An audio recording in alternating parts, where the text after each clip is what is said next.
Live everywhere. Daily Co's Radio on netrootsradio.com presents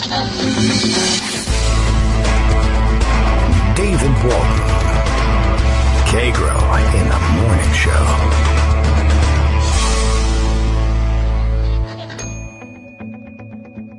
Now, here's David Waldman.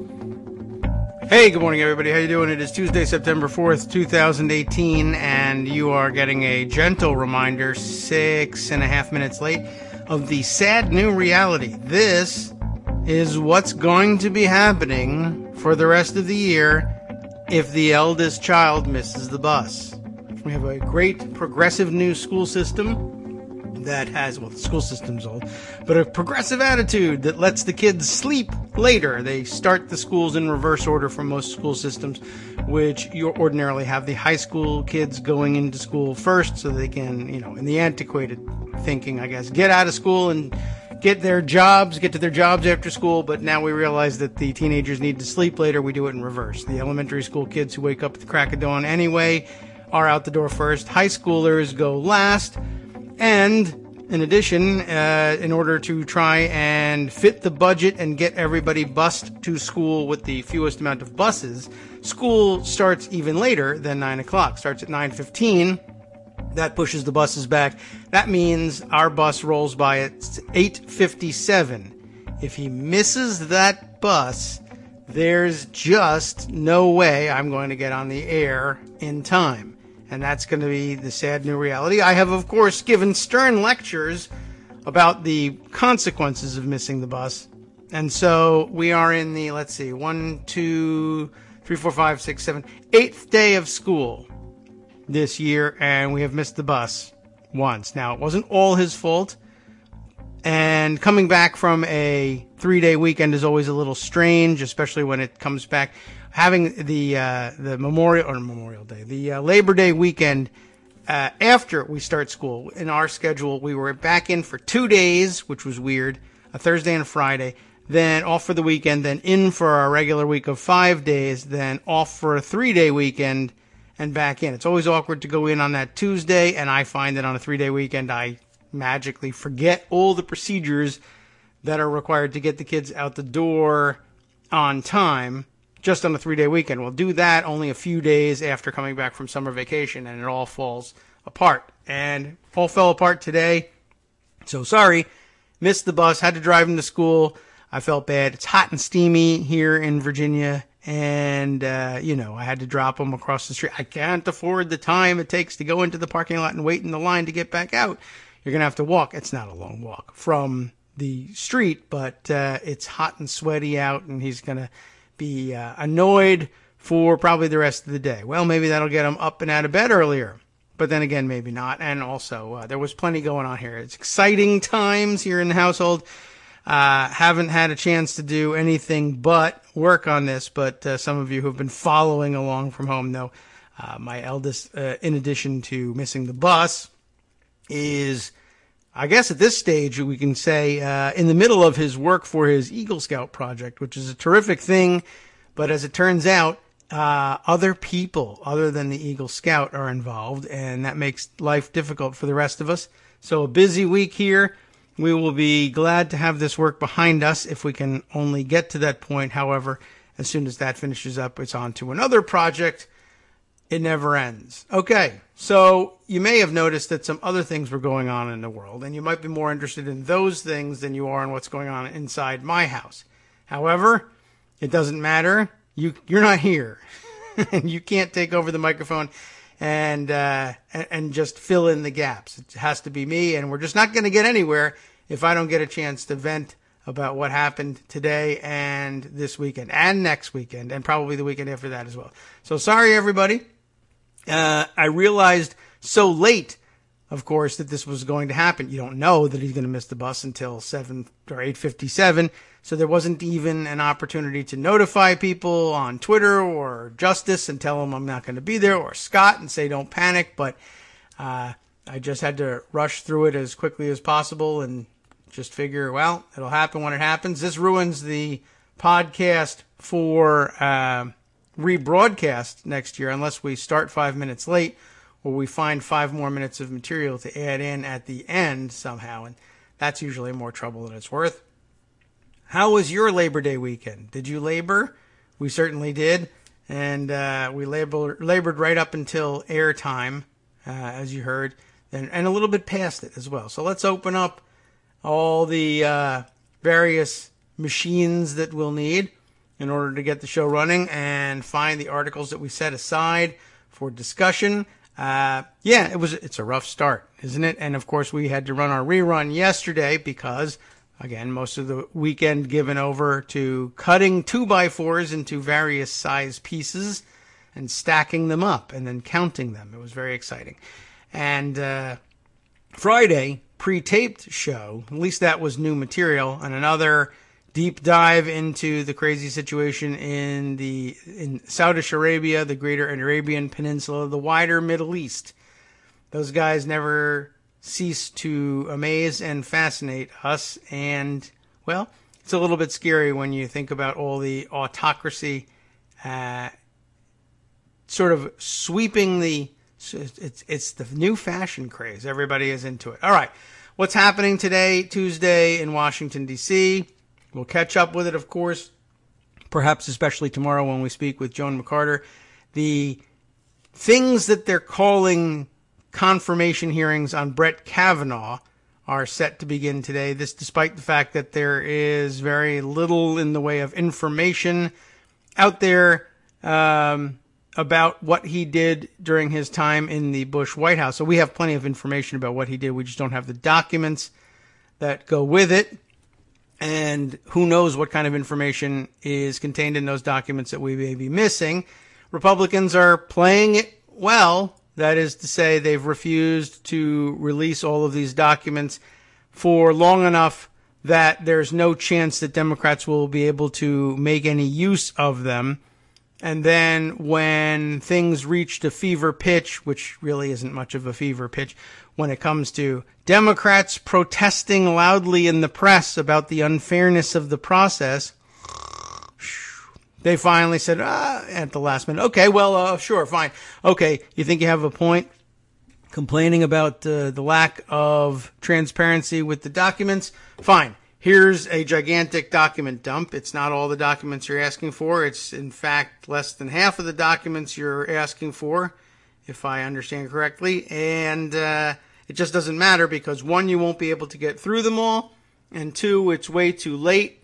But the point is that the press, which is always fair and even-handed, will have to report, yes, we did, in fact, release at least some documents, and it'll all look murky, cloudy, etc. People will be able to point the fingers at one another, and things being what they are, I assume the votes are there to confirm Kavanaugh since there's no filibuster possible anymore.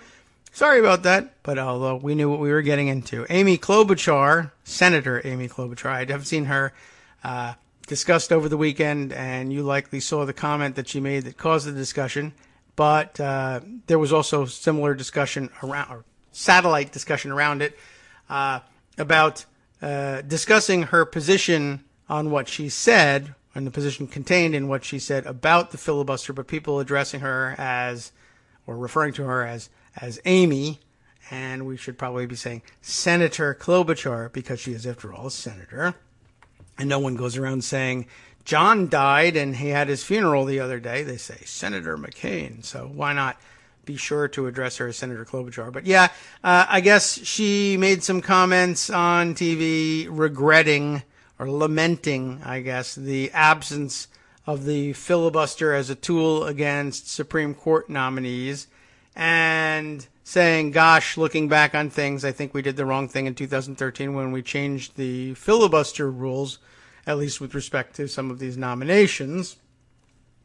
And pretty good, strong pushback, as there should have been, from the Democratic activist and progressive community, reminding her that had it not been for that change, there would be far fewer Obama nominees on the bench than there are now, and there aren't enough.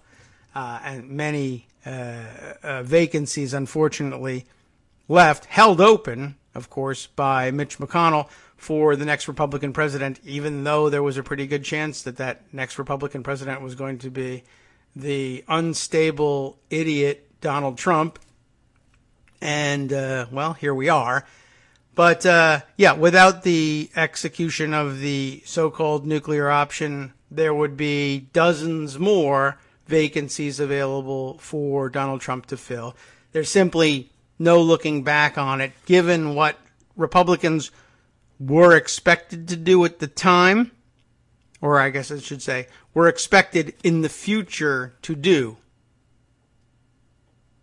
And I expected them to do that at that time. You see what I'm talking about? At the time, I expected that in the future, the Republicans would simply not be able to resist the use of the nuclear option. And anybody who thinks that that was a Democratic, or rather, anybody who thinks that was Harry Reid's invention is, well, basically ignorant of the history of the maneuver. You can blame it on anyone you want. The history is such that there's no shortage of I guess, blame, if you want to use that term, to go around for it. But remember that in the most modern context, the nuclear option was not the invention, but was revived by Republican senators seeking to overcome filibusters of George W. Bush's judicial nominees being executed by Democrats. Now, sometimes Republicans point to that and say, aha, that is the beginning of obstructionism. There was no obstructionism before that, and Democrats invented that obstructionism, and we had to threaten the nuclear option in order to remove that obstacle. And we never did execute the nuclear option, but you should be aware, of course, that the vast majority of Republican senators were fully intent on executing it. It was, of course, the Gang of 14, one of whom was Senator John McCain, or John as we like to call him now. He joined with this bipartisan gang, one of the greatest bipartisan gangs of all time, and took the nuclear option off the table, but only, by the way, in case you forgot this part of the history, only for that specific period of time. That is to say, only for the Congress in which they were at that point considering it, and only, I think, that would basically carry them through 2005, 2006. So it wasn't a complete ban on the nuclear option, not a promise to forego it forever ever after, etc., but rather just an agreement to escape that Congress, that session of Congress, without executing the nuclear option. And of course, the Republicans on the Gang of 14 reserved the right, if what they felt were extraordinary circumstances should arise, to execute that option as well. And of course, the Democrats had their reservation of extraordinary circumstances claims as well. They said, should you nominate someone so horrific that we can't help but filibuster that judge, we will return to the filibuster. And the Republicans said, well, if you return with a filibuster after this agreement, we'll change our minds and execute the nuclear option. So no one should come away with the mistaken belief that Republicans were opposed to the execution of the nuclear option. Even their 7 members of the Gang of 14, the way, or the whole purpose, the whole reason the gang's agreement supposedly worked was that all 7 were acknowledging that they would, in fact, vote for the nuclear option if Democrats continued to filibuster at least the certain agreed upon judges, if not any judges, in the future. So that crisis abated, and almost everybody that needed to get on the court got on the court. And Kavanaugh was, for a while, I believe, caught up in that mix too. He was nominated to the circuit court in the same time frame, though I don't think he was one of the judges. I'm not sure. I mean, his name has been around for so long that sometimes I think that his name might have been in the mix for the deal, but it was actually a very limited list of judges who ended up named in the deal, and I don't think he was one of them. But I think he was brought to the circuit court about the same time. So, he's, as long as the nuclear option has been around in the current popular conception of it, Kavanaugh has been looming out there. Anyway, in addition to the Republican willingness to name the nuclear option plus use the nuclear option, I suppose if you really wanted to go way, way back, you could say, Democrats really did invent this thing when they threatened to execute it back in 1975, and in so doing, one reform of the filibuster rules themselves, such that the filibuster threshold for anything but a motion to change Senate rules was lowered to 3/5, or about 60 votes in a full Senate, from 2/3, 67. So, I don't know. That whole story, as you well know by now, if you've been listening to the show for a long time, chock full of stories that you can use to point the finger at the other side and claim they came up with it. But, like I said, pretty good pushback from most people, both to Senator Klobuchar, who I'm not 100% certain actually meant what she said. I can't tell. It's difficult. It's entirely possible that she's just sort of playing the role of the non-controversial sounding, partisan warrior, not non-partisan, obviously, but to back away from the partisan warrior role, and being Minnesota nice, I guess, in trying to put this, issue to rest and saying, gosh, maybe I regret what we did. Now, they would almost certainly have run roughshod over the rules if necessary. Whether they would have done it the same way, exactly the same way, I can't say. I don't know that Republicans would have reserved the right to use the filibuster against Supreme Court justices the way Democrats did. And I think that was actually, as it turns out, maybe the smart way to conceive of this whole thing is to say, I regret the way, maybe this is what she meant. I'd be giving her the huge benefit of the doubt here. Maybe she meant, she didn't, that we should have done away with the Supreme Court filibuster right there and then also, so that Merrick Garland would already be on the court, and that might change things a little bit. I don't know exactly what it was that drove Democrats. I'm sure that they thought that they were being, by exempting the Supreme Court nominations from this, that they were going to look super reasonable and incrementalist, and we're not crazy. We're just getting rid of it for almost every nomination except the Supreme Court. But obviously, as soon as they did that and as soon as they demonstrated that the procedure could work, the nomination or the filibuster on judicial nominations or Supreme Court nominations was doomed. And eventually, somebody gets rid of the filibuster on legislation in the Senate, people will be able to point at that and say, yeah, it was doomed since then. But, they'll point to 2013. The point of the last 15 minutes or so has been to point out, you really got to point further back than that.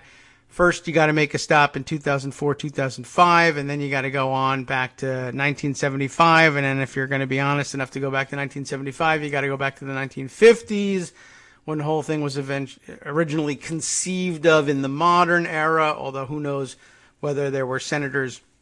If you look at it's not a matter of who knows. We do know who knows. Historians know that filibuster reform has been in the cards in the Senate for a long, long, long, long time. And all the way back to the concept of, I guess, the original unbreakable filibuster, that they had to invent the cloture procedure at all, tells you how long this has been going on, because that history goes back to World War I, 1917, when cloture had to be invented in the first place, because through various mistakes in the drafting of the rules and the redrafting of the rules, the Senate ended up with a situation where essentially a single senator could block anything and everything forever, so long as he either could stay on his feet or get someone else to stay on their feet on his behalf. So it's been a long and trying history. And I know when we used to discuss this back in the day with Armando, he was of the opinion that, if anything, you should have eliminated the filibuster on everything but these lifetime judicial appointments, that perhaps for a lifetime appointment there ought to be additional consideration given. And so things were, I think, in his view, and I think it makes a lot of sense to say that it was done backwards. I did not originally intend for, my original motivation wasn't about judicial nominations, but I never separated them. Although sometimes when people suggest, well, maybe you might make an exception for judicial nominations because they're a lifetime appointment, I said, it's an interesting point. I suppose I should be willing to consider it. Won't really be up to me, but okay, I can see your point. But this was originally about legislation for me, and then they ended up doing it on nominations except Supreme Court, but not for legislation, so maybe the worst possible combination. So to give the benefit of the doubt then to Senator Amy Klobuchar, we could say, that's what she regrets, not that the cloture rules were reconsidered, or rather the application of the cloture rules were reconsidered at all in 2013. But it was disheartening to see that there would be any Democrats out there who, for whatever reason, thought there was some political advantage in at least pretending to lament what was done in 2013 as though not having done it would have made any difference at all to Republicans in the way they approached facing Democratic filibusters in the near future. I think anybody who gave it a moment's thought and was honest about it would have been pretty sure that Mitch McConnell and his Senate minions would have done anything to bulldoze over opposition to getting their Supreme Court nominee. I think we're seeing it right now, obviously. Confirming Kavanaugh without knowing a goddamn thing about him. Could there be any clearer signal? We'll be back. Hi, it's me, David Waldman, your host for Kagro in the Morning, interrupting this little break to say thanks so much to all of you who are contributing supporters of Kagro in the Morning. Thousands of you are downloading the show each day, but fewer than 1 in 25 regular listeners are donating to help keep us on the air. For the money you'd spend on a single 3-minute iTunes song, we bring you 2 hours of great news and entertainment every day, 5 days a week. Patreon.com, Patreon.com makes it easy. You can find us there by searching KagroX or David Waldman or Kagro in the Morning or even Daily Coast Radio in their search box, and you'll be right where you need to be to make easy, recurring monthly contributions to support our show. Once again, thanks so much for your support.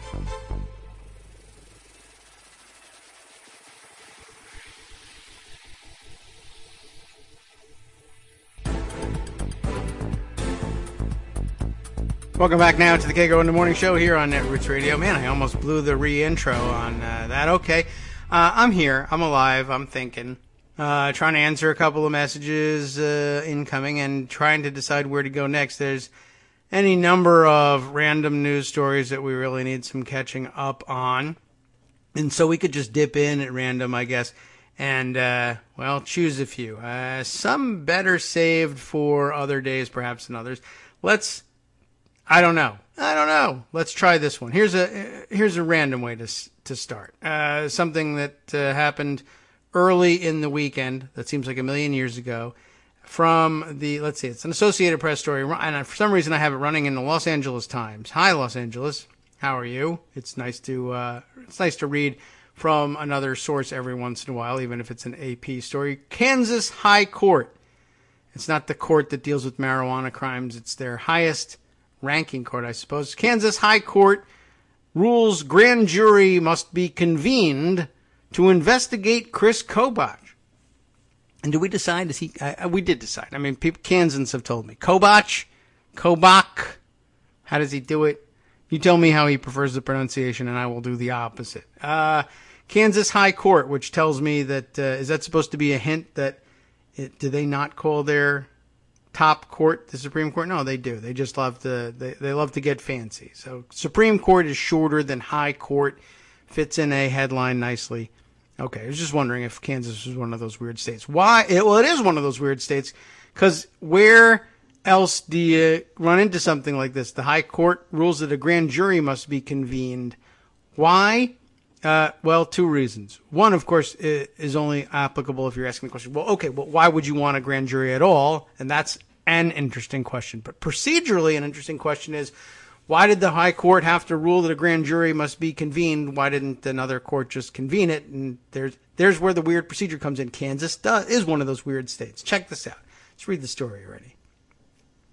A grand jury must be convened to investigate whether Republican gubernatorial candidate, everyone loves the word gubernatorial, and Kansas Secretary of State, it's the same guy, Chris Kobach, or Kobach, intentionally failed to register voters in 2016. The Kansas Supreme Court has ruled. That sounds bad. And by the way, I just want to stop one for just a second. Intentionally failed is, at least it says intentionally. But failed carries the connotation that, some kind of a mistake. Like I meant to, but I failed in doing it. And intentionally gives you the right color. But I guess really what's happening here is they're saying there has to be a grand jury investigation because they believe there's enough evidence to support the belief that Chris Kobach suppressed the vote. Intentionally failed is kind of soft language for he interfered with the registration process unduly and unfairly in order to target certain eligible voters to whom he did not want to extend the franchise despite the dictates of law. I just don't think those people should be registered to vote, and so I'm not going to. He intentionally decided not to register voters who were entitled to that registration. Intentionally failed actually even softens this a little bit, but I don't fault them for it too much. I don't know. It's certainly it doesn't flow any better to say it the way I said it. I just think that something stronger needs to be said. Maybe that's the purpose of writing a longer article. Let's find out. Yes, read it. The court's one-page opinion offered no explanation behind the ruling. All right, so never mind. So much for that. I should have just stopped. Which addressed Kobach's appeal of a lower court's order to summon the grand jury, the Lawrence Journal-World reported. The high court's ruling, released Friday, stemmed from, this is the awesome part, a petition first filed in 2016 by Stephen Davis, a Lawrence resident who accused Kobach of intentionally choosing, here we are, not to process online voter registrations and preventing qualified residents from voting in the 2016 election. That's a major violation of their civil rights. There ought to be trouble for this. But in the antiseptic world of secretaries of state and, I don't know about how clean the registration process was, etc., I'm sure he tried to make some kind of an excuse. And we just say, well, it wasn't me, so the whole thing is sort of abstract and antiseptic. People were denied their very basic and most important right in a democracy, the opportunity to cast their vote. They couldn't vote in 2016 because Chris Kobach said, the less people who vote, the better. And I guess he probably figured, well, who are the people who will register to vote online? I don't know why he would think that they're mostly Democrats, but I guess he had reason to believe it. Maybe Cambridge Analytica told him. The Douglas County, that might really be true, by the way. The Douglas County District Court twice rejected Davis's petition originally. That's interesting, saying there wasn't enough evidence to support the allegations against Kobach. But the Kansas Court of Appeals ruled that the lower court was incorrect when it said Davis needed to provide specific allegations of a crime. State law only requires general allegations. The court ordered Douglas County to summon the grand jury. That's a very interesting reminder of the standards necessary as well. Although specific allegations of a crime would probably be a nice addition. But maybe I don't know whether that's a burden that they do have on prosecutors when they convene grand juries, but not necessarily in this petition process. This is a very interesting thing. Kansas is one of 6 states that allow citizens to request grand juries through petitions. What an interesting process. I wonder if it's abused. Probably at some point. People in Kansas probably rolling their eyes about that and can name some off the top of their head. 2 or 3 people in Kansas. Anyway, citizens must gather 100 voters plus 2% of the number of people who voted in the county's last gubernatorial, there's that word again, election. In Douglas County, that is 860 signatures. Davis collected 910. So that ordinarily would qualify. It was just a matter of the district court thinking that he hadn't met some sort of threshold of evidence, and higher courts saying, nah, that's not necessary here, or that he in fact did meet the correct threshold, not the one the district court held out.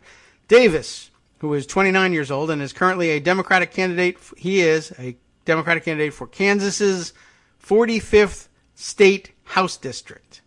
Way to go, Stephen Davis. Kobach is nationally known for promoting tough immigration and voter identification laws. In April, a federal judge found him in contempt in a lawsuit challenging a Kansas law requiring proof of citizenship to register to vote. Kobach won the Republican nomination for governor, gubernatorial nomination, that is, after narrowly defeating incumbent Governor Jeff Collier during the primary. Collier? How does he say that? A Democratic challenger, State Senator Laura Kelly, and independent candidate Greg Orman are trying to woo Republican voters alienated by Kobach's in-your-face conservatism and advocacy of tough immigration policies. That, according to the Associated Press, who put the rest of this report together. Very interesting. I'm curious about that petition process, and I'd love to know how they state the burden of proof or evidence for the grand juries by petition versus anybody else, whether that's different. But, well, very interesting and a pretty serious allegation. So way to go on that one, Stephen Davis. I thought that was good news. Meant to be a short bit of good news. Moving on to some of the many other interesting issues. Gosh, which one to go to next? Let's try this one. This is a weird thing that we need to have on the record, and I'm not sure what kind of credence to give it, but it caused Donald Trump to rant over the weekend, and so therefore we have to catch up on it, and we have to decide whether it makes any sense. I guess this is part of the larger and continuing Bruce Orr saga, because I understand this is something that he was involved in and may even have headed up the program to do this. You may have been surprised to see this headline over the weekend in the New York Times. You probably first said, what am I doing reading the New York Times? And 2, look at this surprising headline I now have found here. Agents of what kind we don't know tried to flip Russian oligarchs. The fallout spreads to Trump. Of course it spreads to Trump because anything having to do with Russian oligarchs is going to spread to Trump. That's like his favorite kind of person.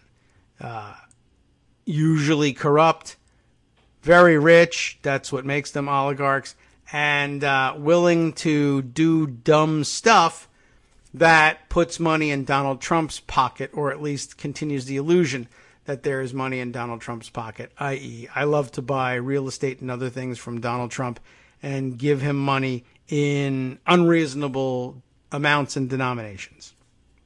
All right, so what's going on here? Ken Vogel and Matthew Rosenberg reporting this one for the New York Times, and I guess, is this supposed to be like the last time I ever find out online who wrote this thing, or what? I forget exactly what happened there with that whole bit. Anyway, in the estimation of American officials, Oleg V. Deripaska, we just know him as Oleg Deripaska in the rest of the world, a Russian oligarch with close ties to the Kremlin, has faced credible accusations of extortion, bribery, and even murder. They also thought he might make a good source. And that's very often the case in law enforcement. We have some terrible, terrible people who we protect as sources. Felix Sater, probably one of them. Anyway, between 2014 and 2016, the FBI and the Justice Department unsuccessfully tried to turn Mr. Deripaska into an informant.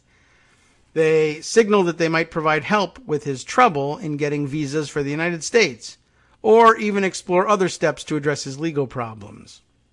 In exchange, they were hoping for information on Russian organized crime and, later, on possible Russian aid to President Trump's 2016 campaign. according to current and former officials and associates of Mr. Deripaska. Now, I'm sure all of this is outlined in the article everywhere else, but just so we don't lose the narrative along the way, Deripaska is the oligarch to whom Paul Manafort offered private briefings on the progress of the campaign, ostensibly in settlement of, or partial settlement anyway, of his debt to Deripaska. And Manafort sees that debt differently than Deripaska does, by the way. But that we'll get to. Deripaska also, let's see, what other things do we need to bring up about him? Well, one, of course, the connection to Manafort. Yes, and that debt not really mentioned in this paragraph, but you might ask yourself, as many people did over the weekend, what in the world would make the FBI think that they could flip one of these mobsters who owed their fortune and probably their continued existence to Vladimir Putin and continued loyalty to him? Why would anyone flip for the FBI if they were a Russian mobster oligarch? And I think eventually, I'm sure they dangled in front of him the visa thing, and he was like, I don't care about the visas that much. I could probably lobby to get the visas elsewhere. I don't need to become a witness for the FBI in order to get that done. But the other legal problems, and I think really what they're hinting at here is, what if we put Paul Manafort in jail, or put him in a position where he is unable to at least escape punishment, if not actually have monies disgorged from his accounts that we could, among other things, we could, if we wanted to, I guess, turn some of it over to you, which I don't think would be, on its own, it's a terrible idea. Why would the FBI, disgorging illegal profits from Paul Manafort, give them to Oleg Deripaska? In general, a bad idea, but I guess in exchange for his testimony, bringing down Paul Manafort at the time, I find it hard to believe that they thought that was worth it in 2014, but by 2016, it was probably obvious that it would lead to a bigger fish like Donald Trump. All right, let's continue on here. Would that tempt Deripaska? Apparently it did not, but I guess at some point it's possible. My own theory, for instance, being that Vladimir Putin was, at least originally, not particularly interested in Donald Trump as president because, I love Donald Trump. It was just, hey, he's running for president and he's a total moron, and it will create all kinds of chaos if we fan the flames here. And if he loses, I don't care. If he loses, I was going to lose anyway, or Hillary Clinton was going to win anyway, and she'll make my life miserable, and that sucks. But if he wins, it's not so much that I love Donald Trump policies as A, Hillary Clinton has lost, and B, a moron is now in charge of the United States, and to the extent that the rest of the world cooperates with the United States and not us because their leaders are non-idiotic, that will be off the table, and people will be much more willing, if not to cooperate with us, than at least to distance themselves from the Americans who give us such problems. And so I guess it's possible that, at least in 2016, especially post-election, Putin might say, it doesn't worry me. I won't consider it flipping, Oleg, if you put away Paul Manafort and help the United States put away, even if they put away Donald Trump. I don't care. The chaos has been created. Though I do think perhaps as time went on and they realized just how incompetent and dumb and susceptible to blackmail Donald Trump really was, he may have changed his opinion and said, you know what, leave him in place. He's an idiot, and that's great for us. But also, I didn't think this was going to be the case, but I can demand stuff of him, and he'll do it. So I guess as long as we have that, maybe you shouldn't flip. But I could see a scenario, despite the objections of others, within which Deripaska, with permission from Putin, says, yeah, I'll give you Manafort and Trump, for that matter.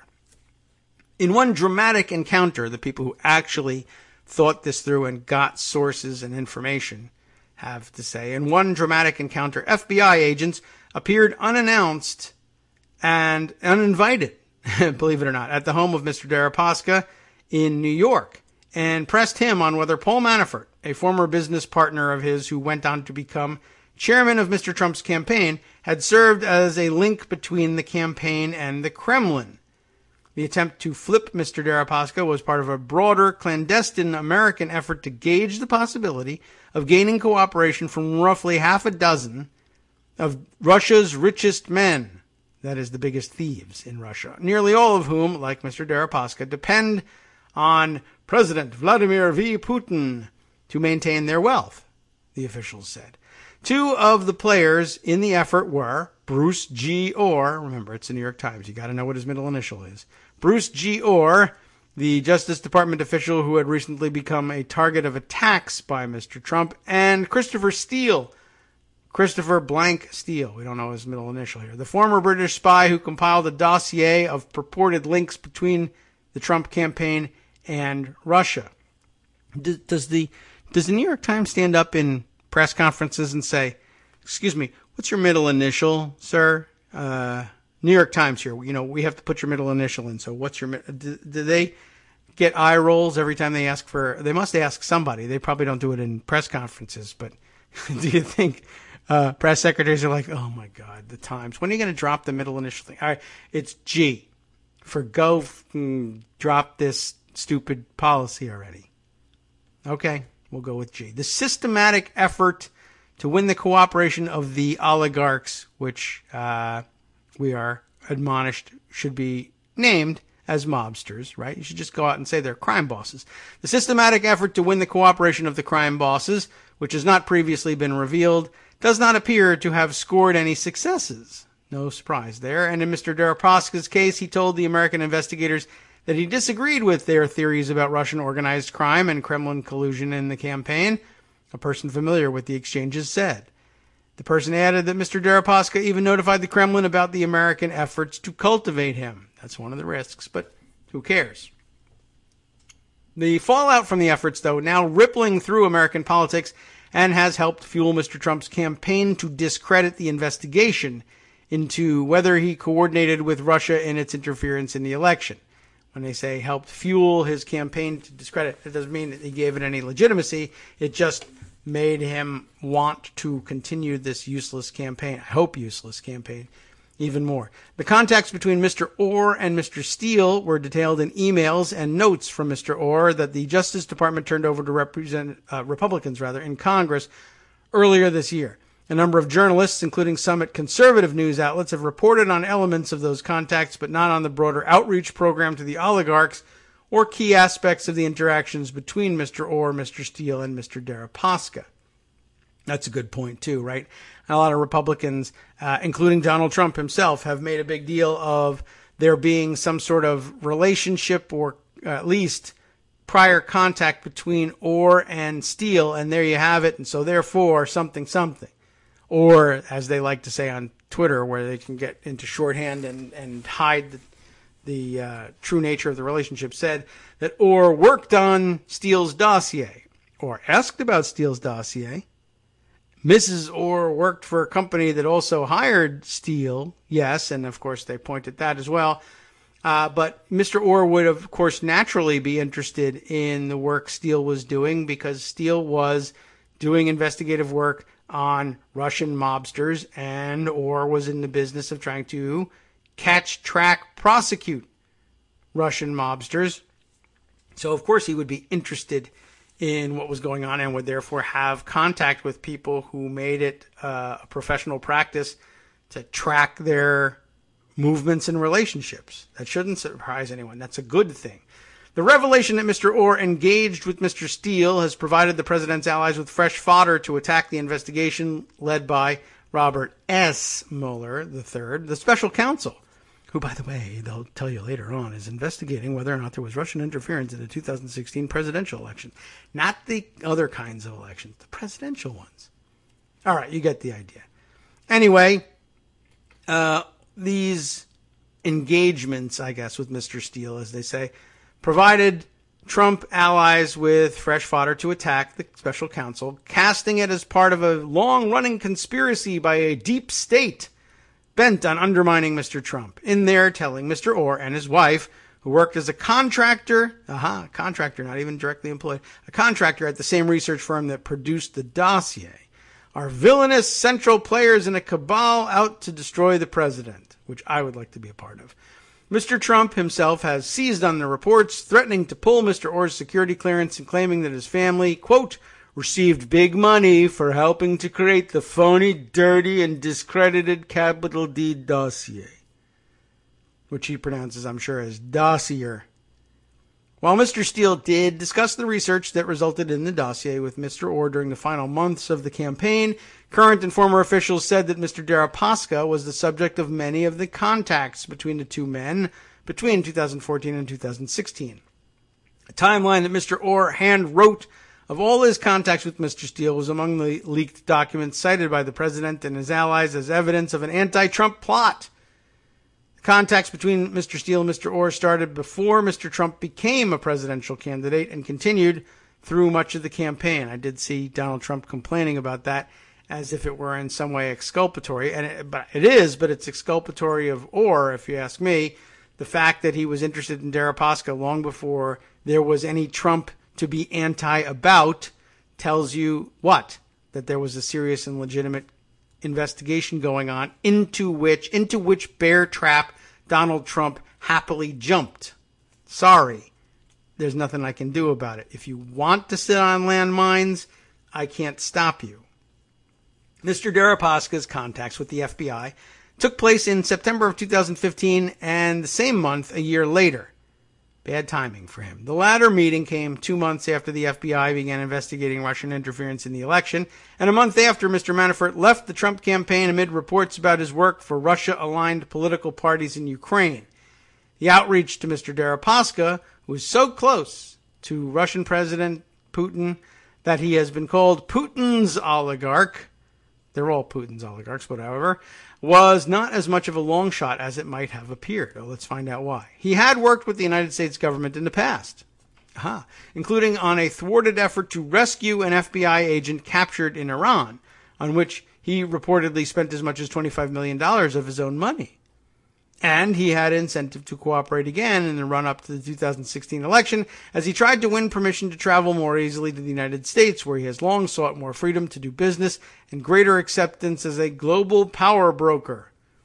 Mr. Steele sought to aid the effort to engage Mr. Deripaska, and he noted in an email to Mr. Orr in February 2016 that the Russian had received a visa to travel to the United States.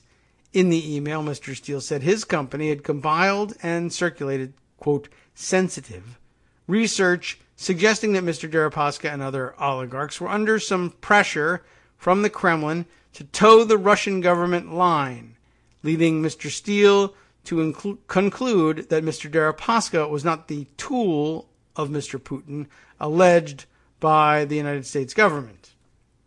The timeline sketched out by Mr. Orr shows contacts stretching back to when Mr. Orr first met Mr. Steele in 2007. It also shows what officials said was the first date on which the two discussed cultivating Mr. Deripaska, a meeting in Washington on November 21st, 2014, roughly 7 months before Mr. Trump announced that he was running for president. The officials spoke on the condition of anonymity to discuss an initiative that remains classified. Most expressed deep discomfort, saying they feared that in revealing the attempts to cultivate Mr. Deripaska and other oligarchs, they were undermining American national security and strengthening the grip that Mr. Putin holds over those who surround him. But they also said they did not want Mr. Trump and his allies to use the program's secrecy as a screen with which they could cherry-pick facts and present them, sheared of content, to undermine the special counsel's investigation. That, too, they said they feared, would damage American security. I don't know. I mean, maybe. I don't know how much I believe that or care about that, I guess. Well, I don't know. It's possible that they worried that revealing an attempt to cultivate Mr. Deripaska would get him in trouble with Putin and he would distance himself from them, and he'd be worth less as an asset. That's a possibility. Of course, another possibility is that they don't care about revealing that attempt because it could sow chaos in Russia if there were a forced distance between Deripaska and Putin. And, of course, there also remains the possibility that there were no such attempts whatsoever.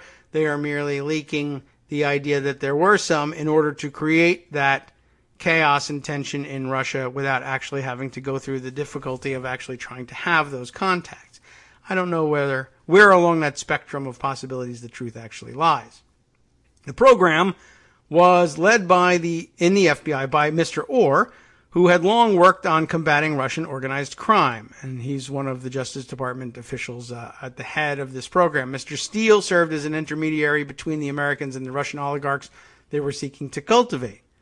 He had first met Mr. Orr years earlier while still serving at MI6, Britain's foreign spy agency, where he oversaw Russia operations. After retiring, he opened a business intelligence firm and had tracked Russian organized crime and business interests for private clients, including one of Mr. Deripaska's lawyers. What an interesting tangle of clients. And I'm sure they did that to him on purpose as well. To facilitate meetings, the FBI pushed the State Department to allow Mr. Deripaska to travel to New York on a Russian diplomatic passport. How interesting. As part of a Russian government delegation to the United Nations General Assembly. The State Department had previously rejected some of Mr. Deripaska's efforts to secure visas to enter the United States, even as part of a prior diplomatic delegation. But it approved diplomatic visa requests in 2015 and 2016. And by the way, good evidence for those who still have doubts about the way they blur the lines between organized crime, various rich individuals, and the Russian government over there. I mean, I'm sure we do blur lines too, but there's yet more evidence of it. Welcome back now to the Kagro in the Morning Show here on Netroots Radio. I guess the hearing's already underway. That might have been an interesting way of spending the day on the show. One of these days we could try something like that where we actually all just watch what's on C-SPAN together and I comment along the way, although I imagine that might end up making for bad radio, with large gaps in the discussion. This is one of the things that I really thought would make for a really great, continuing stream, almost 24/7 Daily Coast Radio in the beginning when we first conceived of this thing, rather than we're still not doing a traditional radio show, but, one of the problems with, using some of the platforms that we use, I guess we could stream the thing if we were to do something like this, just, and stream the audio of C-SPAN along with it. But of course, the minute we put that up on YouTube or something like that, we would have a takedown notice because there would be all that copyrighted material in there. Although, I don't know, maybe C-SPAN can't copyright that material. Certainly their own commentary, though. But it would make for an interesting show. We're all going to watch what's going on C-SPAN, and we'll just comment live and in real time about what's going on. Instead of doing it on Twitter, we'll do it by voice. Anyway, very interesting stuff. And so some requests to turn our attention back to that, which perhaps we can do. I know you'll want me to do that later.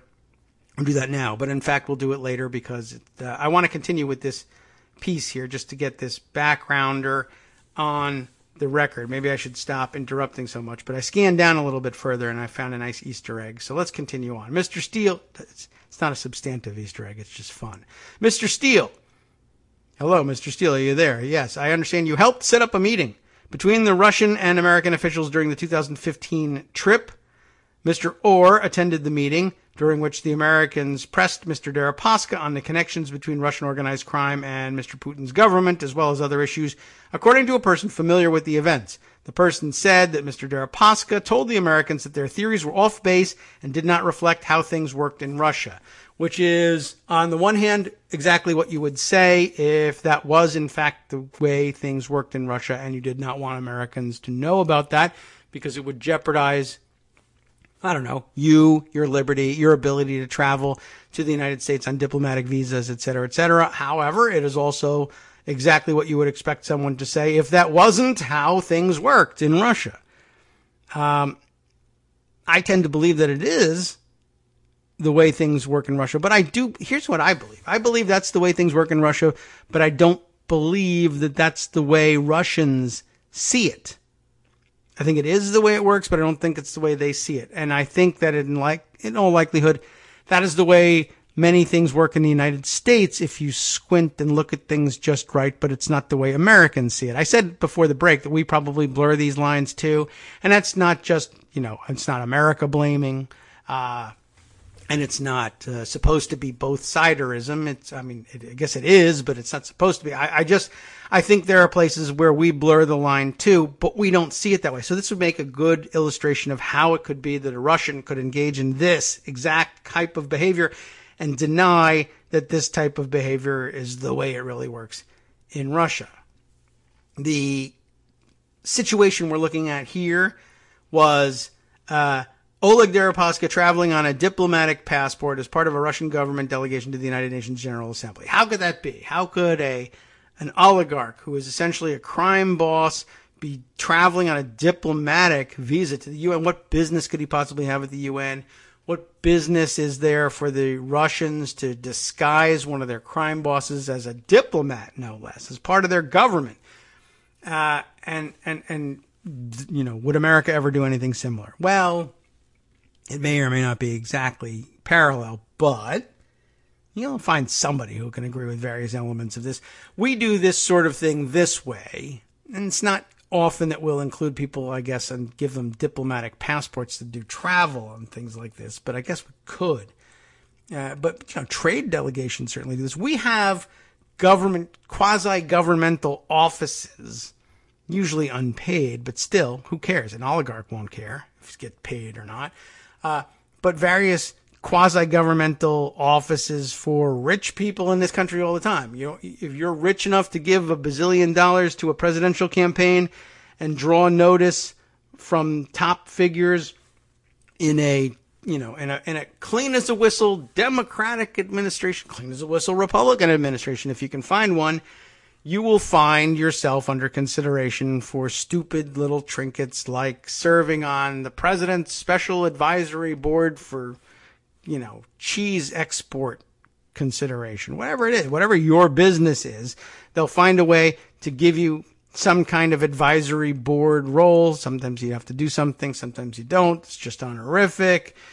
Maybe there's substantive policy being made somewhere and you're allowed to weigh in on it. Or maybe you're just a member of Mar-a-Lago and you fantasize about fixing the Veterans Administration, whatever it may be. So it's a spectrum of line blurring here, I guess, but we do it, and we reward our rich individuals and big-time donors with stupid little governmental trinkets all the time. And I suppose if it was an advisory board for cheese export, if you were visiting France, you might have excuse to bring your rich buddies along with you on Air Force One to have high-level negotiations with the French cheese importers.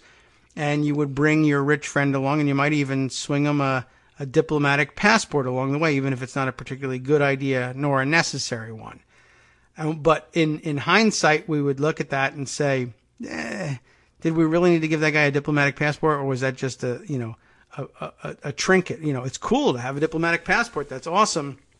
And you have diplomatic immunity while you're traveling on one in many cases too. It's just sort of a hard to get sort of trinket, harder to get and more prestigious than the M&Ms that are branded for flying on Air Force One. So people ask for it.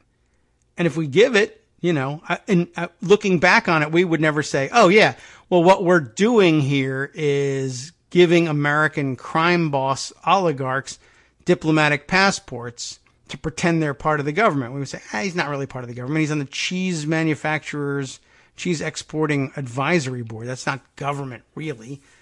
But did you give him a diplomatic passport? Yeah, but, what's the harm, right? I don't know. Maybe we shouldn't do that. After the fact, we decide, we shouldn't do that sort of thing. Well, what about his being a crime boss? Well, he's a cheese exporter. He's not a crime boss. Well, I don't know. I mean, maybe. Is he following all the laws? Maybe not enough to rise to crime boss level. But then again, if he's a cheese exporter, chances are, by the way, that the bulk of his wealth didn't come from cheese exportation. It probably came from elsewhere. And as many are willing to point out, if he's a multi-billionaire and therefore able to donate so much money that you would reward him with these plumb, stupid, quasi-governmental posts and take him along with you on Air Force One, swing him a diplomatic passport, perhaps. There's very few ways that you can get your hands on multiple billions of dollars and not have stolen the bulk of it from someone somewhere. Crime boss? Well, it depends in the eye of the beholder. If they're Russian, yeah, easy to believe. They're exotic and foreign, and crime runs everything over there. And of course, over in Russia, how many years did Russians, particularly Soviet Russians, spend convinced that everyone in America was a criminal and carried guns and robbed everybody? I suppose maybe there's some of that left over too. I really don't know, whether they still think that. I'm just illustrating how, I'm sure on both sides, unfortunately, both sides, you would find people that look at this thing and say, well, when you look at it that way, sure, okay. I mean, it's not a crime to have sold lots of cheese. Now, you may have run all your competitors out of business. You may be selling rat milk cheese, just to cut corners here and there. You might be bribing people into accepting your cheese into international export markets, but it's all in the name of business. Well, organized crime / business. And you're not really in the government. You're on an advisory board. Well, sort of. And you did have that diplomatic passport. You know what? That's what I'm saying. So that the blurring of the lines, which shouldn't happen, might make it look very different in another country's conception of what you're doing. I could see how that could happen. So let's see. Where do we leave off? Deripaska tells the Americans, surprisingly, look, your theories are off base. That's not really how things work in Russia. Mr. Deripaska would not agree to a second meeting, but one took place the next year in September 2016, regardless of his non-agreement. This time, the FBI agent showed up unannounced at his door in New York. By then, they were already investigating possible ties between Russia and the Trump campaign, and they pressed Deripaska about whether his former business partner, Mr. Manafort, had served as a link to the Kremlin during his time as Mr. Trump's campaign chairman. It was not only the FBI that was concerned about Russian interference in the final months of the campaign. American spy agencies were sounding an alarm after months of intelligence reports about contacts between Trump associates and Russians, and Moscow's hacking of the Democratic Party emails. American intelligence agencies would later conclude that the interference was real and that Russia had acted to boost Mr. Trump's candidacy. That brings us to the note from Athena 5000, who tweeted us that she had just watched Active Measures twice. Not sure if I have talked about it, but as I watched, she says, the SCOTUS hearings it was gives me a different view of the situation. Not sure what to do. Yeah, well, we're all supposed to be frozen in place and not know what to do. It looks like a hearing. He appears to be the president. That guy's name might be on this document that says he's nominated to the Supreme Court. And the president might have signed that. It might not be a forgery. I don't know. So we're all just going to have to sit here and watch. I mean, the person who purports to be chairman of the Senate Judiciary Committee has convened this hearing. If I stand up and scream, the cops will pull me out. And that looks terrible for a senator to get pulled out by the cops. I'm speaking surely as a spectator to the hearing, you know that you can't disrupt it and there's nothing you can do. But, they're limited in what they're willing to do on the Senate Democratic side, too. Lots of people wondering why they're not boycotting the hearings, for instance. That's what Jack Ox had asked us to discuss and interrupt this story and discuss the possibility of Democrats walking out to prevent a quorum in the Senate. Honestly, there are enormous problems with that process, that theory that you can disrupt everything forever on anything that the Senate might want to do by walking out. And we've discussed it in the past, and maybe we'll dive back into that just to give you a clearer understanding or an understanding at all if you missed our previous explanations about why, at the very least, Democrats would be extraordinarily reluctant to try such a thing. And it's not just because they have no backbone, although that doesn't doesn't really help things either. All right. Let's see if we can get through a little bit more of this article, though. Right. So they have a second meeting with him in September of 2016 and ask him about Manafort. It was not only the FBI that was interested in this. There were the American spy agencies because, of course, they had concluded that there were, this was what brought us to Athena's comment, active measures had been taken by the Russians to interfere. And no, I haven't seen the documentary, though I'm sure I will shortly. There was also a growing debate at the highest levels of the Obama administration about how to respond without being seen as trying to tip the presidential election toward Hillary Clinton. Yes, let's all follow proper procedures so that, the guy who doesn't have any interest whatsoever in following any procedures, legal or otherwise, gets to be president. I know they didn't think that was going to happen. And I know he was trying to go out on a high note and not give anybody cause to believe that he had done anything improper. And that's great. I wish it had worked out. In hindsight, you might say, well, I would have risked almost anything, including taint on the last few months of the administration to avoid this. But what can you do? Hindsight, 2020, etc. Mr. Deripaska, though, told the FBI agents, I guess in September of 2016, that while he had no love for Manafort, with whom he was in a bitter business dispute, he believes that actually Manafort just stole money from him, period. Not that he had a debt that he needed to repay, but okay, I told you they conceived of this thing differently. He found their theories about his role on the campaign preposterous. He also disputed that there were any connections between the Trump campaign and Russia, according to the person familiar with the exchange. The Justice Department's efforts to cultivate Deripaska appear to have fizzled soon after, amid worsening relations between the United States and Russia. This past April, the Treasury Department imposed potentially crippling sanctions against Deripaska and his Mammoth Aluminum Company, of which he is the magnate, you know that, saying he profited from the malign activities of Russia around the world. Well, that's true. And Deripaska likely won't see it that way, just as our cheese exporter won't see things that way, but that doesn't mean they're not so.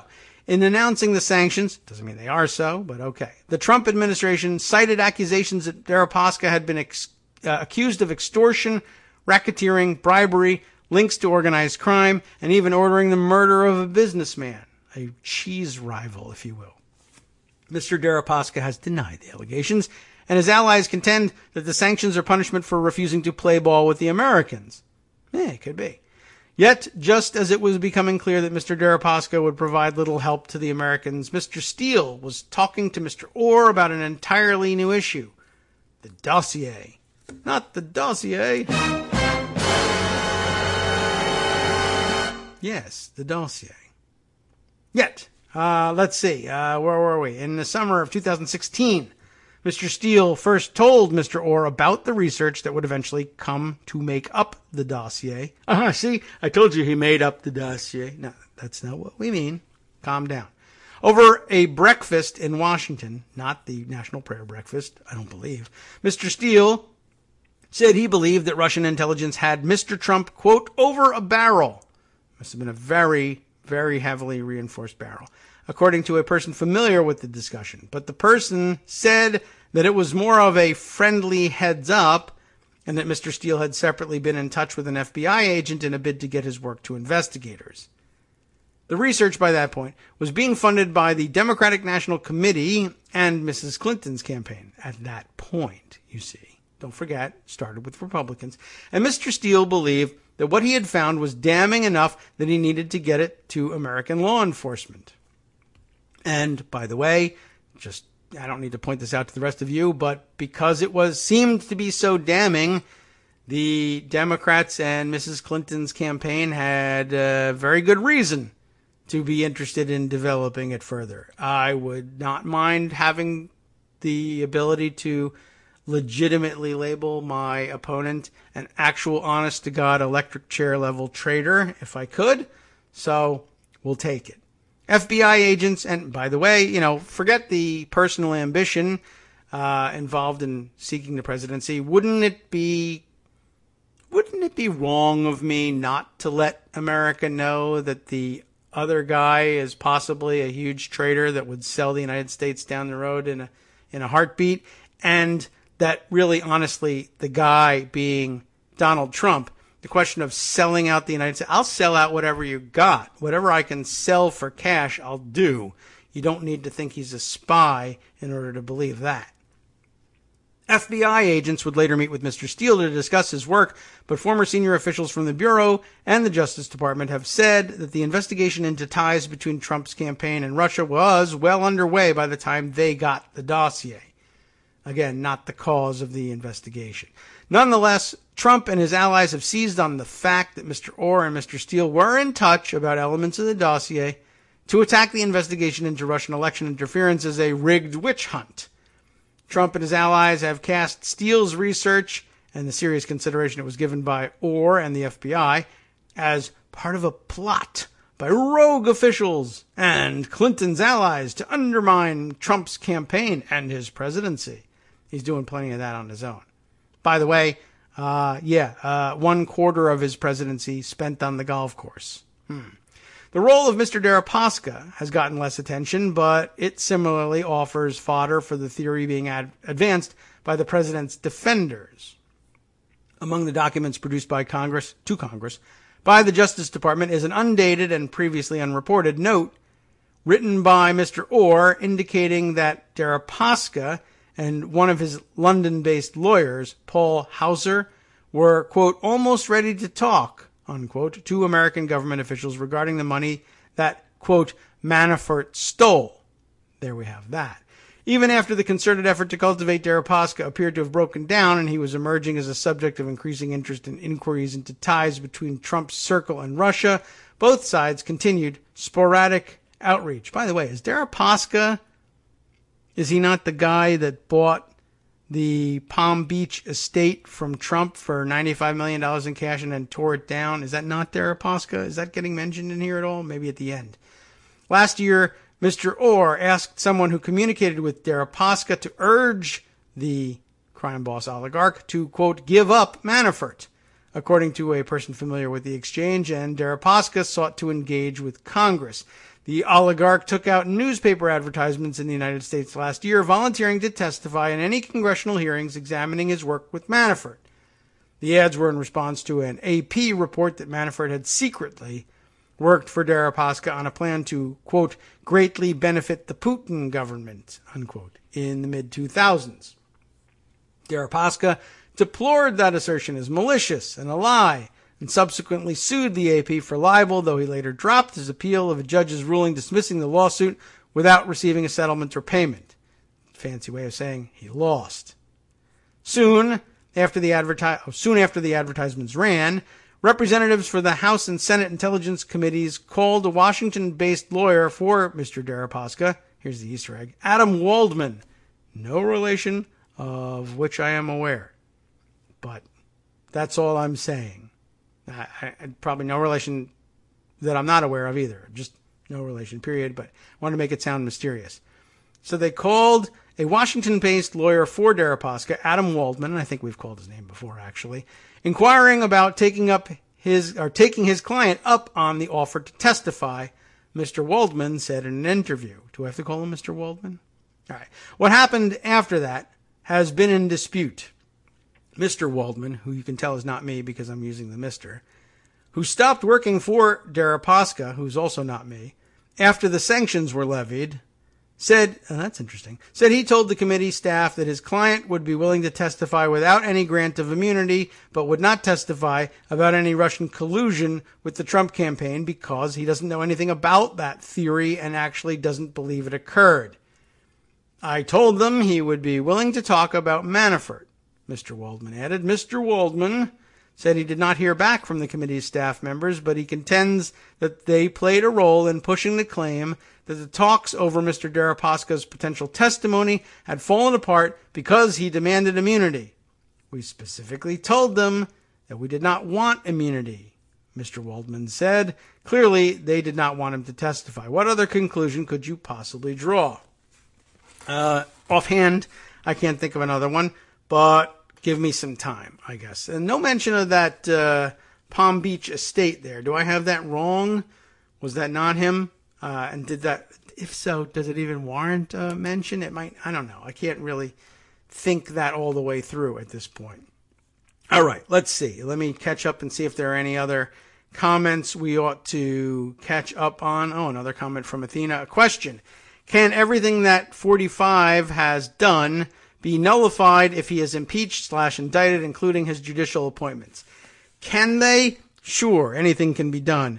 Would they, as a matter of course, simply because he was impeached /indicted/removed from office? No.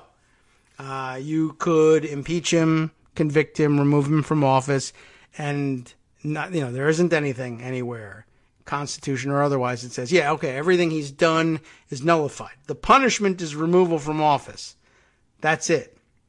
And it extends no further than, and this is specified, removal from office, and you can also bar them from any future office under the United States, which is a good thing, and you ought to use that more often for peripheral players. I mean, look at how many times Elliott Abrams has come back into government. Or, for that matter, Dick Cheney. It's a good idea to use that to keep them out of government in the future. We've never done that, to my knowledge, certainly not with super high-ranking officials. But no, there's nothing automatic about that. Now, I say, can you? You can, as a separate matter. You could certainly pursue it. You could impeach the judges. I mean, under what theory?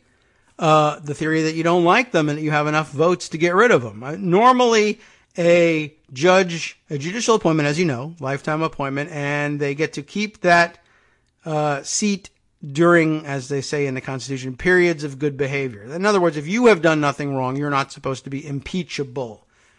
But one, you can say anything you want, like, yeah, that guy wasn't well behaved. And two, call any behavior you want bad enough to impeach him. If you've got the votes, it just gets done. Do Democrats do stuff like that? No.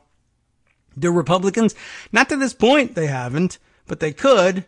And, hold on. Time out. Federal level Republicans have not, to this point, made any serious moves to impeach Democratic judges for purely partisan reasons. Though it has been suggested in the past, and, 4 or 5 total lunatic Republicans have from time to time been willing to endorse that idea. It's just gone nowhere. However, maybe this would be a good time to mention this.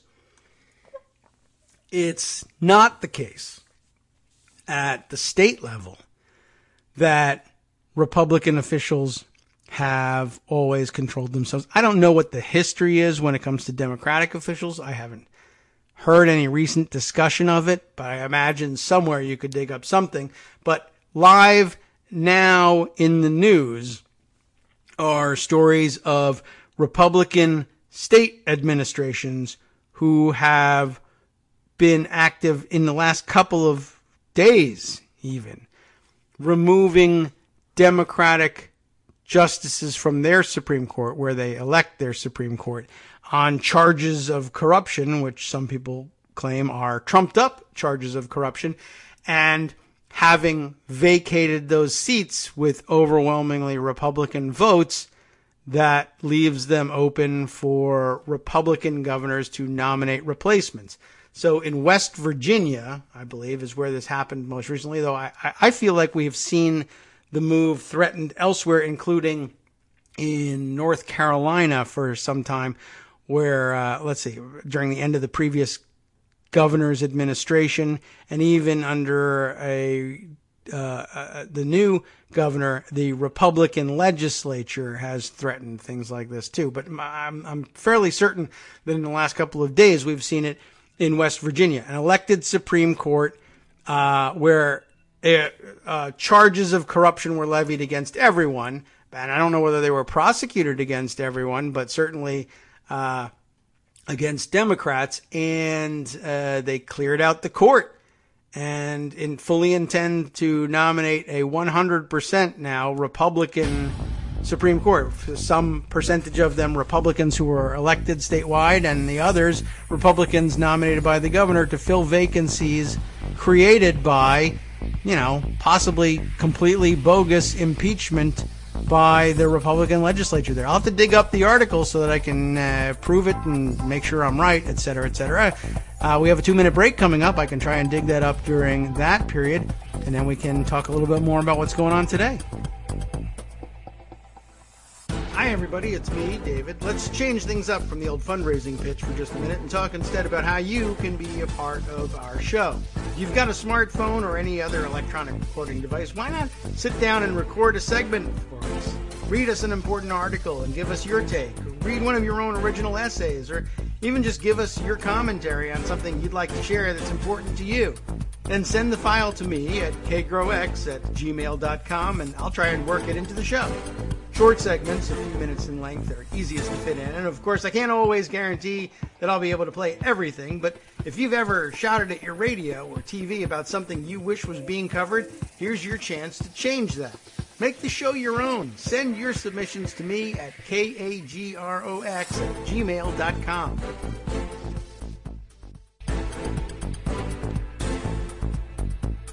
Welcome back now to the Kagro in the Morning Show here on Netroots Radio. Let's try and catch up with the various questions and suggestions with respect to what's going on with the Kavanaugh hearings, just so we can get our train of thought back here.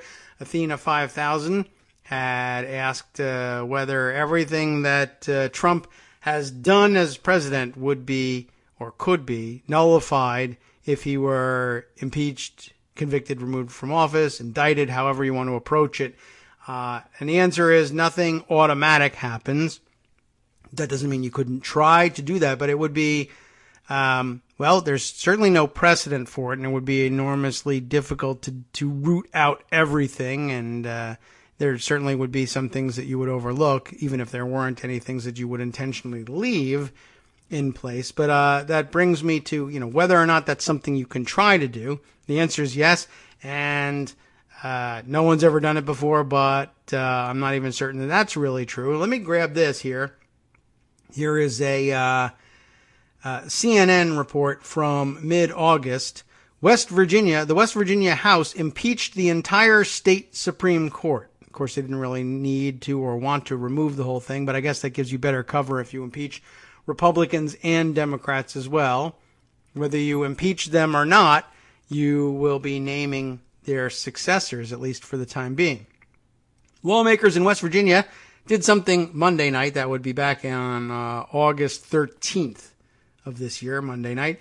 That might be a first in American history. Impeach an entire state Supreme Court.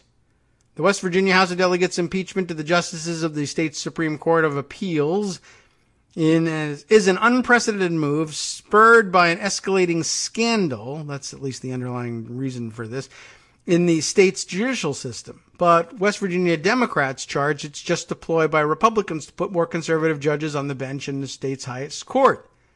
The court's justices, Chief Justice Margaret Workman and Justices Alan Lowry, Robin Davis, and Elizabeth Walker, are accused of failing to carry out the court's administrative duties and wasteful spending during office renovations.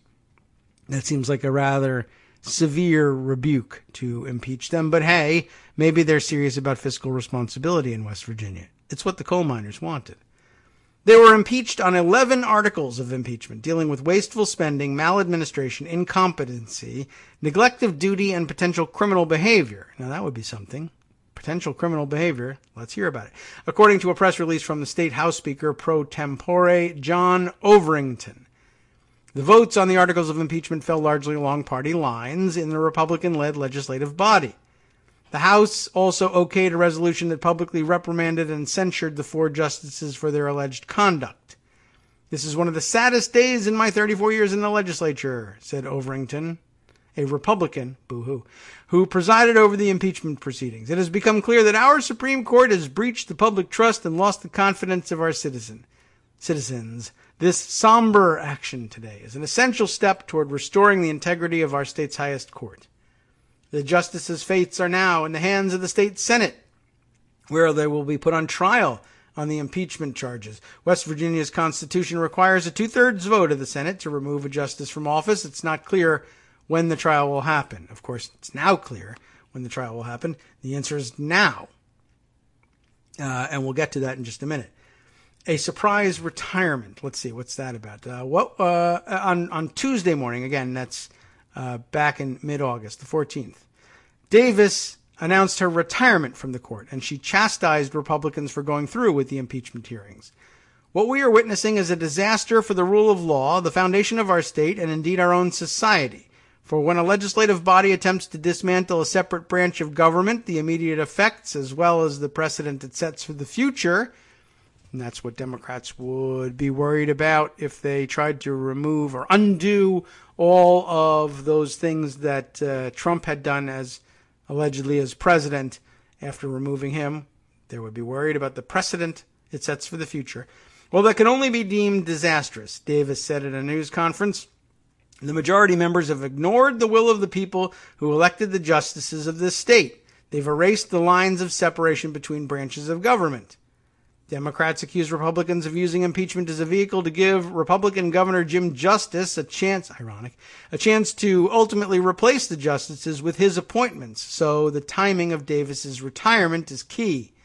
Under West Virginia law, a justice who quits or is removed from office with more than 2 years left in his or her term and less than 84 days before a general election, can be replaced by an interim justice who will serve until the next election cycle. In this case, 2020. According to the Charleston Gazette-Mail, Davis, who said her retirement was effective Monday night, stepped down with 85 days until the election. That means her interim replacement will only serve until a permanent replacement is picked by voters in the 2018 fall election. None of the remaining justices quit by the end of Tuesday, and I think that they did not. The governor will appoint the seats for any justice removed by the Senate vote, and those interim justices will serve until the 2020 elections. CNN affiliate WCHS reported. West Virginia's Supreme Court of Appeals comprises 5 justices, each elected to 12-year terms, though now only 3 positions are currently filled.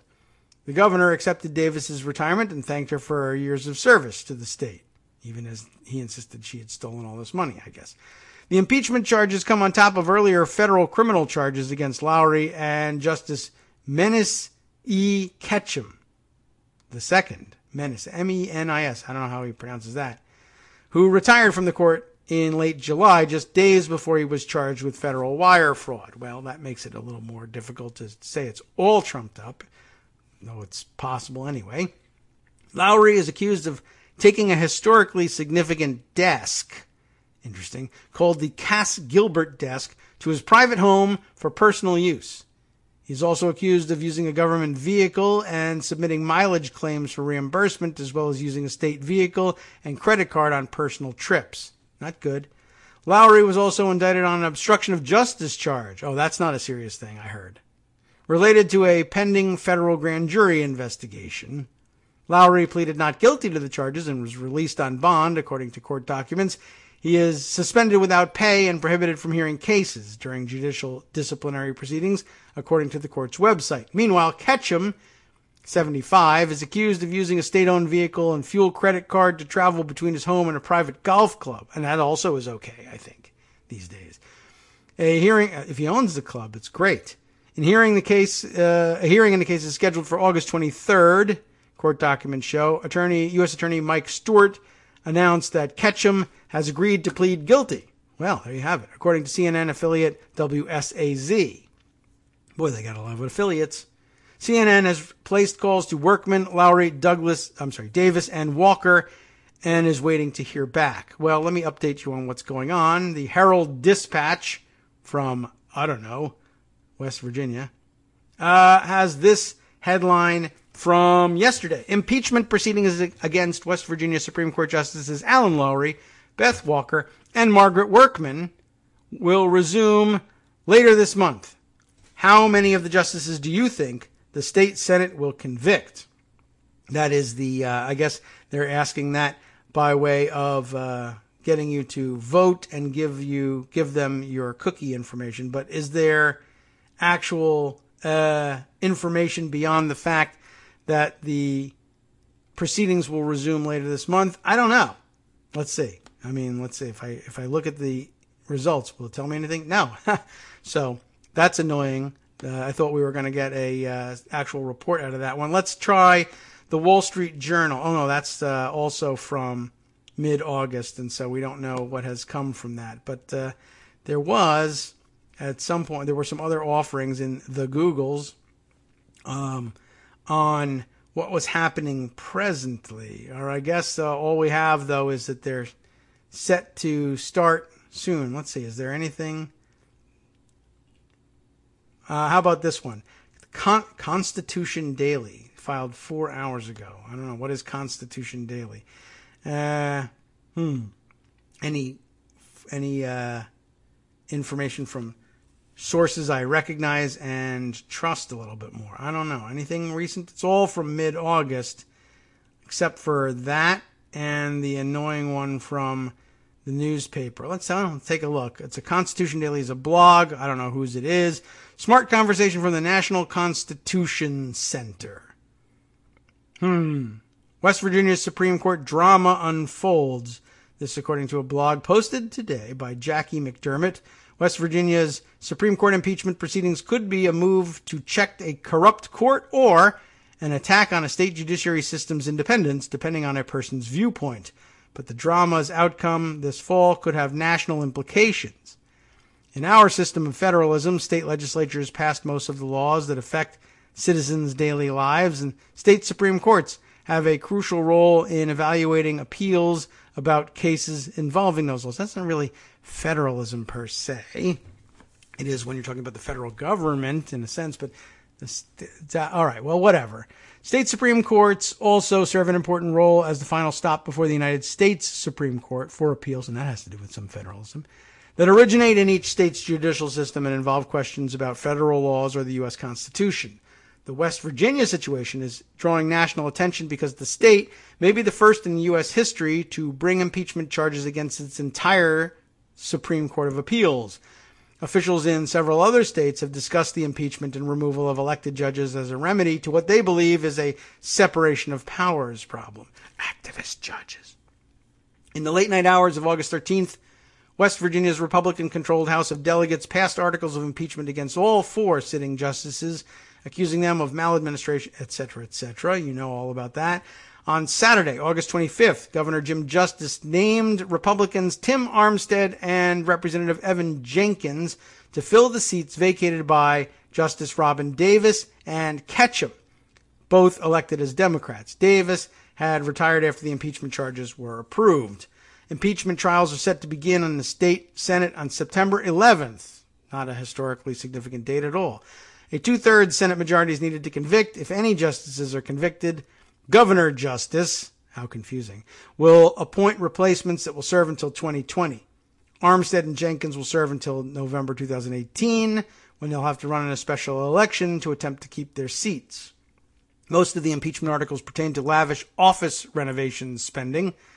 The court as a whole was impeached for failing to rein in the so-called irresponsible spending. That seems so outrageous and overbroad. But I guess, Athena, this offers possibilities.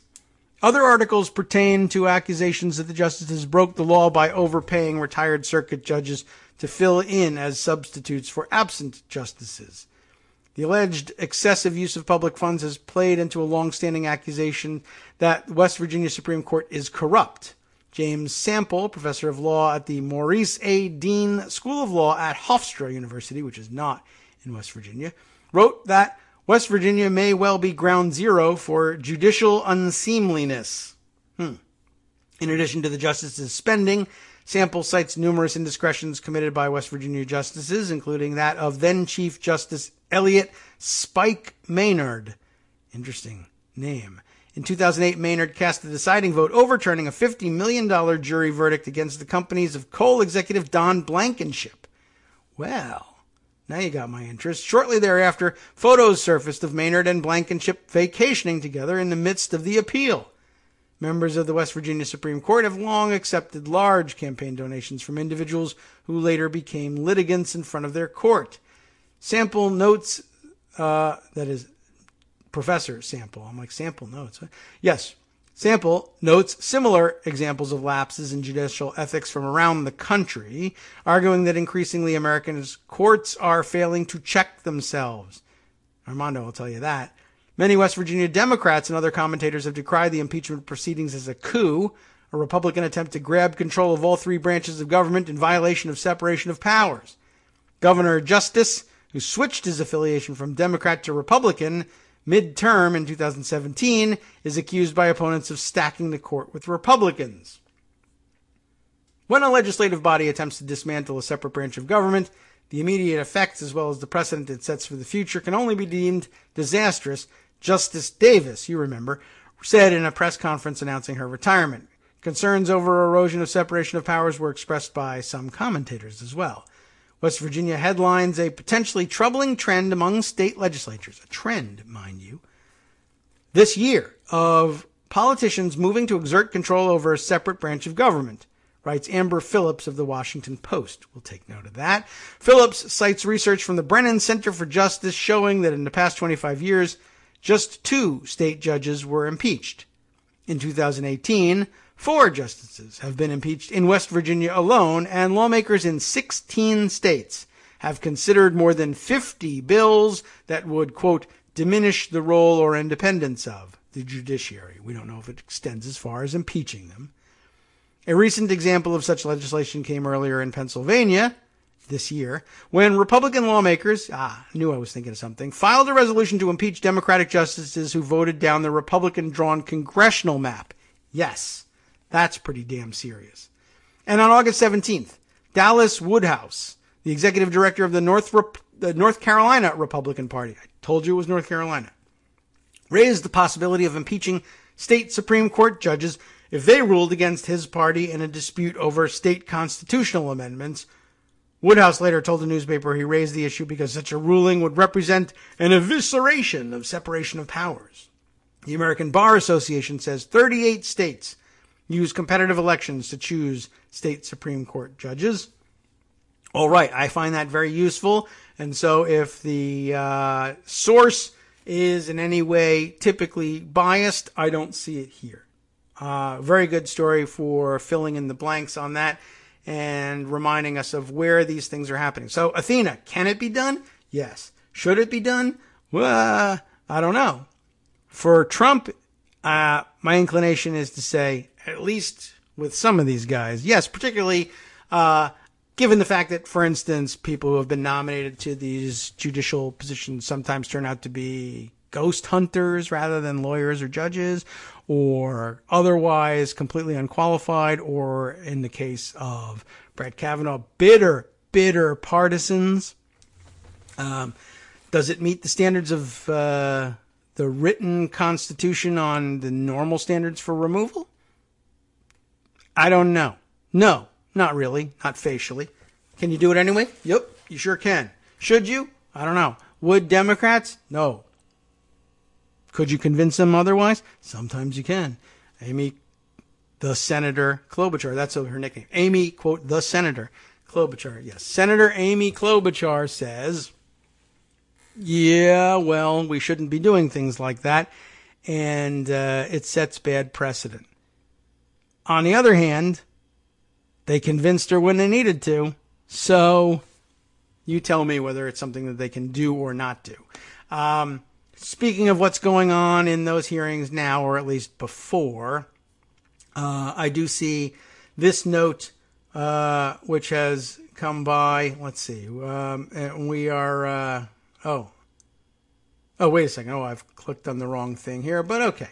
Let's see if I can't get this all squared away here. Yes. So a report from what's going on in the hearings, and Senator Leahy, I guess, being quoted here, saying, let's see, I've been here for 19 Supreme Court nominations. This is a travesty. It certainly is. This is the interesting part. I'm sorry to see the committee this way. I've had the privilege of serving under both Republican and Democratic committee chairs, and being one of those chairs as well. This is not the Senate Judiciary Committee I saw when I came to the Senate. I guess I'll clean up the language. No effing S, Senator, or Pat, as we sometimes call him. So when we're talking about Amy, we'll talk about Pat. No, it's not the Senate Judiciary Committee you saw when you came into the Senate. It hasn't been for years. And I got to tell you, as much as he's a great guy, he's done some wonderful things as a senator. A particular sore point for me, his administration of the Judiciary Committee. We've been over this a number of times. Just the blue slip thing alone is enough to be like, hey, Pat, it's not the Senate Judiciary Committee you saw when you came into the Senate. It hasn't been the same for many, many years. You're a bit of a sentimentalist, institutionalist, you might say. Maybe you're still as sharp as you used to be when you were younger, but I don't know. Maybe you were never that sharp to begin with. I don't mean to insult you, but they ran roughshod over you all the time, and you kept dialing it back with the blue slips when the Republicans took over the Senate Judiciary Committee in the mid-2000s, and you had insisted all this time, oh no, we're going to honor the blue slip system, and Republicans used it to sink nominations all the time, and you just honored it, and then all of a sudden you expected to be given the same deference, and voila, you weren't. You got to have, you only need one blue slip. When states with 2 Democratic senators found that the senators were able to block Republican judicial nominees by refusing to return their blue slips in states where there was 1 Democratic senator. You got to have both blue slips from the home state senator, and then we stopped returning the blue slips because the nominees sucked. All right. Orrin Hatch says, you only need 1. Well, Pat Leahy laments it. Oh, well, this is not the Senate Judiciary Committee I saw when I came to the Senate. And then Democrats win back control of the Senate. Hooray. Pat Leahy becomes chair of the Senate Judiciary Committee. Okay. And he says, you know what? We're going back to the 2 blue slip thing, enabling Republicans alone, where there's 1 Republican senator in our state, to block Democratic judicial appointments again. But we're doing the right thing. And then we now see this. Wow, of course it's not the Senate Judiciary Committee you saw when you came to the Senate. Nothing ever is, and in your case, it's more obvious than probably for anyone else in the world. And by the way, he has a selective memory when it comes to these things. And when it was, in the run-up to the 2013 execution of the nuclear option, Pat Leahy was one of the last Democratic holdouts in this and would not sign on to the effort to change the filibuster rules. And I'm sure now, given Senator Klobuchar's comments, he's like, yeah, see, I was right the whole time. You were both wrong. That's all it tells me. But he was one of the last holdouts. Why, we can't do this. This isn't the way things were done in the Senate committee that when I first came here, we were colleagues and yada, yada, yada. Meanwhile, the fact is he's been there a very long time, long enough to have been there to vote on the 1975 rules changes prompted by the leverage offered by what later became known as the nuclear option. And guess what? He was fine with it then. And he has a faulty memory if he thinks he was always thinking the opposite. Anyway, these things happen, whatever. There's nuance. You get trapped, yada, yada. I'm not nearly as excited to see Pat Leahy, there's not the Judiciary Committee. It's not been the same Judiciary Committee for a very, very long time. And no one who's been watching that for a long time can really honestly be impressed with that comment, or it would be very difficult to be. Maybe we're glad about the rest of the rant, but not that part. All right. Wow. What else is going on?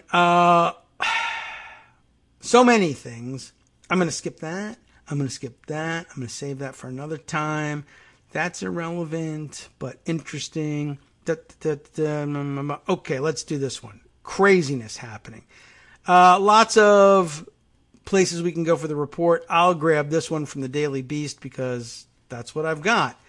Filed under WTF by the author here. Report.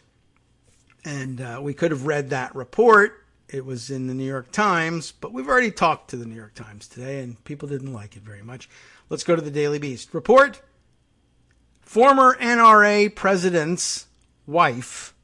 So you have to be careful reading this out here. Former NRA president's wife sought jet fuel deal with Maria Butina. Not Marina Butina, as we sometimes like to say, and not Maria Butana, as we might want to say. Now we're talking about jet fuel, which isn't butane, but okay, you get the idea. Who wrote this?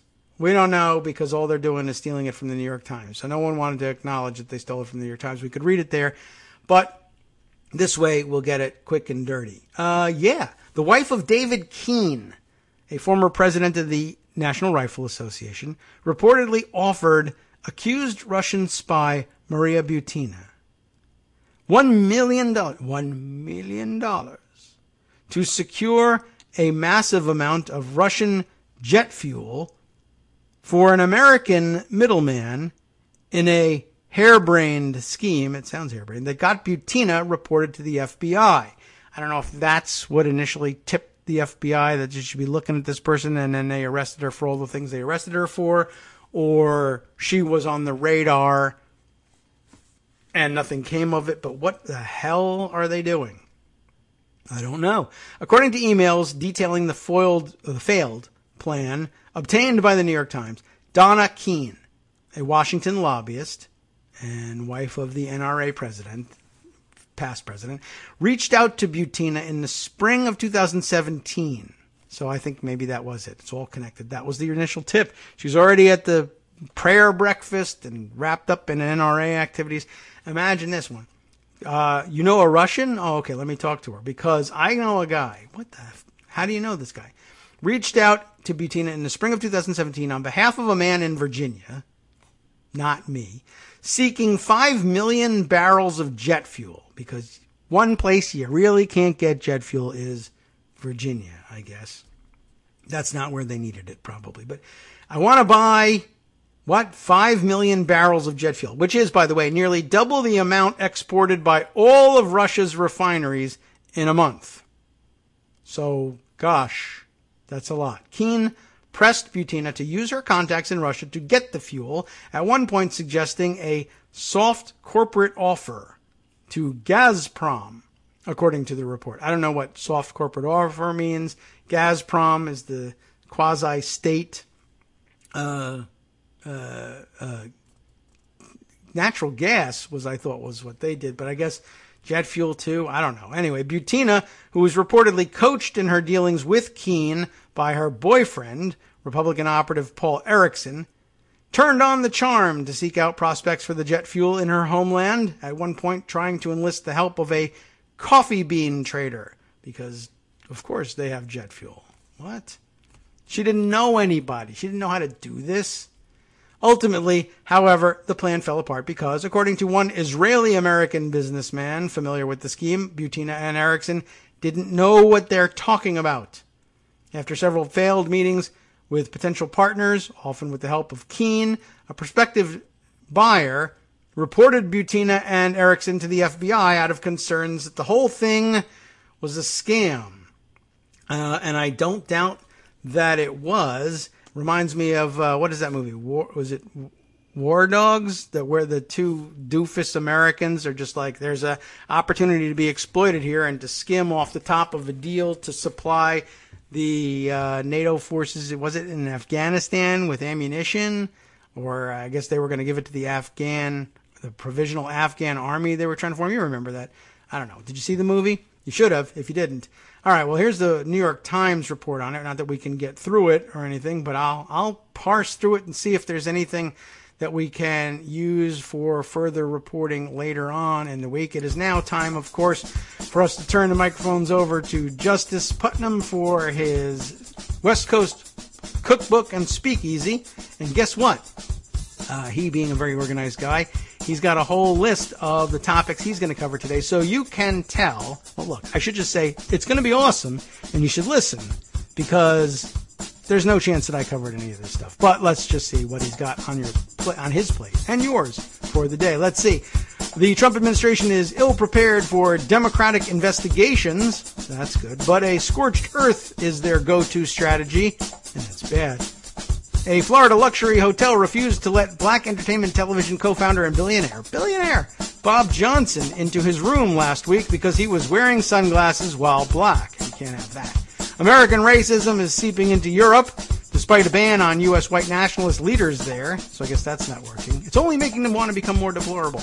And African-American preachers are fed up with far-right, prosperity gospel, white evangelicals, and they have every reason to be. And you don't have to be black to have reason to be. After their break, they'll move on to the chef's table, where you'll find about Egypt unearthing one of the oldest Nile Delta villages, and scientists suspect an unconventional microwave weapon in the mystery attacks on U.S. diplomats in Cuba and China. That's the one I said I was going to ignore today. Thanks, Justice.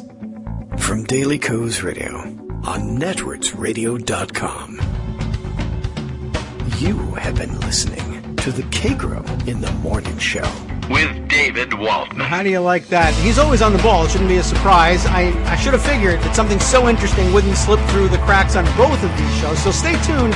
You'll get that news and much more with Justice. And hey, apologies for the late start today, but I think we made our way through it and got some interesting info. We'll talk more about this stuff tomorrow.